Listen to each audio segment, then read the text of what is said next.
पश्चिम बंगाल में पहली बार बीजेपी की सरकार बन चुकी है। शुभेंदु अधिकारी ने सीएम के पोस्ट का शपथ ले लिया है और साथ ही साथ 5 काउंसिल ऑफ मिनिस्टर्स ने भी शपथ लिया है।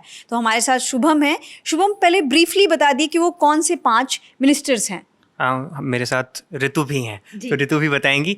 5 लोग मंत्री बने हैं इस सरकार में, शुभेंदु अधिकारी के मंत्रिमंडल में।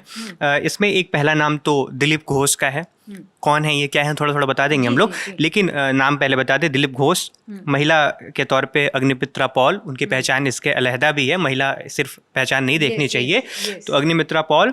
इसके अलावा अशोक कीर्तनिया, उसके बाद सुधीराम टुडू, सुधीराम ही है, टुडू सुधीराम ही, जहां तक मैंने कंफर्म किया। सुधीराम टुडू और निशित प्रामाणिक। ये 5 लोग मंत्री बने हैं नए सरकार में, जिनके हवाले सोनार बांग्ला बनाने की जिम्मेदारी होगी, जो कि भारतीय जनता पार्टी का वादा है। कौन कौन से वादे हैं वो भी आखिर में हम याद दिला देंगे हल्के से, लेकिन ये 5 लोग हैं। सबसे पहले दिलीप घोष के हवाले से मैं कुछ बातें बता दूं। दिलीप घोष जो है वो पश्चिम बंगाल भारतीय जनता पार्टी में बड़ा नाम है, क्योंकि देखिए, जो शुभेंदु अधिकारी जो चीफ मिनिस्टर बने हैं, ये तो टेक्निकली तो बाहर से आए हुए व्यक्ति हैं ना, लेकिन जो लोग पश्चिम बंगाल भारतीय जनता पार्टी या संघ के बैकग्राउंड से आने वाले पुराने लोग हैं, उनमें दिलीप घोष एक नाम है। समीक भट्टाचार्य हैं, जो कि इस बार भले वो कोई पद अभी इतना मिला हो उनको, लेकिन वो भी बड़ा नाम है। तो दिलीप घोष जो है वो इस बार पुराने बीजेपी के कार्यकर्ता हैं, संघ के बैकग्राउंड से आते हैं। पश्चिम मेदिनीपुर जिले में सीट है, खड़गपुर सदर सीट, और यहाँ से इस बार उन्हें 90,000 वोट मिले और 30,000 वोटों के अंतर से इन्होंने वहाँ पे जो तृणमूल कैंडिडेट के प्रदीप सरकार हैं, तृणमूल कांग्रेस के कैंडिडेट, उनको हराया। अगर इनके बैकग्राउंड की आप बात करेंगी तो पश्चिम बंगाल में गोपी बल्लभपुर एक जगह है, वहाँ पे एक गांव है कुलियाना, वहाँ जन्म हुआ इनका। उसके बाद इन्होंने पॉलिटेक्निक कॉलेज से पढ़ाई की, इंजीनियरिंग में डिप्लोमा किया। हालांकि इनकी डिग्री को लेके भी विवाद रहा, काफ़ी वो विवादित मसला रहा। फिर बाद में कहते हैं कि 2017 में कलकत्ता हाई कोर्ट से एक आदेश आया और उसके बाद से वो मामला खारिज हुआ। अगर इनकी राजनीतिक पृष्ठभूमि आप देखेंगे तो 84 में संघ से जुड़े, ठीक है, और उसके बाद संघ के साथ काम करते रहे। 1999 से 2007 तक अंडमान निकोबार और कई जगहों पर आरएसएस के लिए काम किया। इनके लिए इनके प्रोफाइल में एक अहम नाम है कि ये जो आरएसएस प्रमुख होते थे के सुदर्शन, उनके एक सहायक के तौर पे भी इन्होंने काम किया। अग्निमित्रा पॉल जो हैं, उनका क्या है, उनका पॉलिटिकल बैकग्राउंड बाद का है। पहले पुराना जो बैकग्राउंड है उनका, वो फैशन डिजाइनर का है, तो वो उनकी एक पहचान रही है। वो जीती हैं इस बार आसनसोल दक्षिण विधानसभा सीट है, और ये पश्चिम वर्धमान जिले में आता है। तो इस सीट से वो जीती हैं और 1,20,000 वोट उनको आए, और ठीक ठाक अंतर से 40,000, एक विधानसभा चुनाव में 40,000 वोटों के अंतर से जीतना बड़ी जीत होती है, तो वहाँ से जीती हैं। अगर इनका आप ये देखेंगे, बैकग्राउंड देखेंगे कि किस तरीके से इनका पॉलिटिकल डेब्यू हुआ, कैसे आगे बढ़ी, तो उसमें ये देखेंगे आप कि अशोक राय, इनके पिता डॉक्टर हुआ करते थे और जाने माने डॉक्टर रहे हैं उस इलाके के, और 90 के दशक के आखिर में ये अपने करियर की शुरुआत करती हैं, और वही फैशन डिजाइनिंग का करियर, और बड़े नाम श्रीदेवी, काजोल, ईशा देओल, मिथुन चक्रवर्ती, जो कि आज मंच पे मौजूद भी थे बीजेपी के, तो इन लोगों के कपड़े इन्होंने डिज़ाइन किए। और फिर 2019 में ये पॉलिटिकल डेब्यू लेती हैं बीजेपी के हवाले से, और उसके बाद जो बड़ा breakthrough, political breakthrough जिसे कहेंगे, वो 2021 में मिलता है, जब ये चुनाव लड़ती हैं।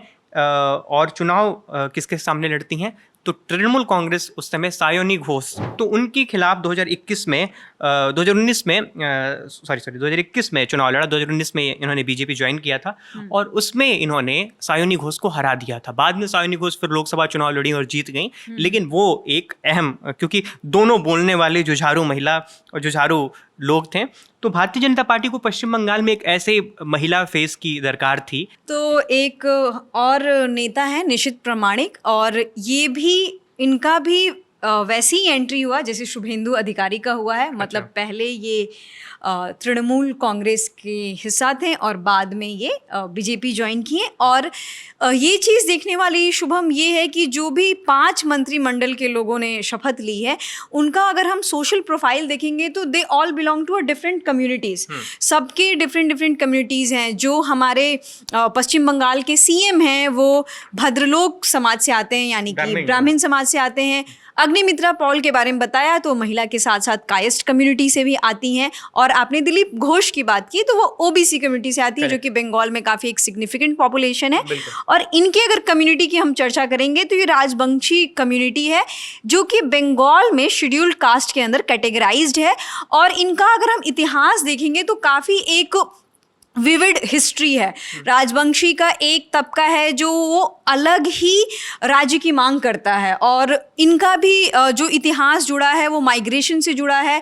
ईस्ट पाकिस्तान जो कि प्रेजेंट बांग्लादेश है, वहाँ से ये सारे लोग आए, और निश्चित प्रामाणिक पे कई ऐसे एलिगेशंस लगाए जाते रहे कि ये यहाँ के नहीं हैं, लेकिन इनका जन्म बंगाल में ही हुआ है, जो वर्तमान पश्चिम बंगाल है। यहाँ पे ये इनके पेरेंट्स बांग्लादेश से माइग्रेट हुए थे। दो नाम और है ऋतु, एक तो अशोक कीर्तनिया के बारे में बताइए। मतुआ समुदाय बहुत चर्चा में रहा राजनीति में, खास करके सीए के समय भी बहुत चर्चा रही थी समाज की, मुझे जितना याद आ रहा है। बताइए। और एनआरसी के टाइम पे भी जब लोकसभा इलेक्शन भी हुए तो भी इस कम्युनिटी के लोगों ने बोला कि हम सीए नहीं चाहते, हम एनआरसी चाहते हैं, क्योंकि इस कम्युनिटी का भी सिमिलर इतिहास रहा है।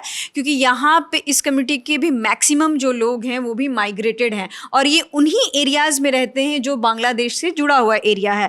तीसरा जो नाम है वो शुदीराम टुडू के तौर पर आया है। टुडू जो कम्युनिटी है वो संथाली कम्युनिटी है, उसी का एक पार्ट है, और बंगाल में इनका सिग्निफिकेंट पॉपुलेशन है। तो ये one of the largest tribal groups हैं बंगाल के, और इनका जो कॉन्स्टिट्यूएंसी है वो रानीबंद है, और इनको 1,31,000 के करीब वोट मिला था। तो आप ये देखिए शुभम कि जो भी ये लीडर्स हैं और जिनको भी मंत्री पोस्ट दिया गया है, अभी पोर्टफोलियोज असाइन नहीं हुए हैं, लेकिन इन सब के मार्जिन 30, 40, 50 हज़ार के करीब है। तो सबने एक अच्छी बढ़त के साथ इस चीज़ को जीता है।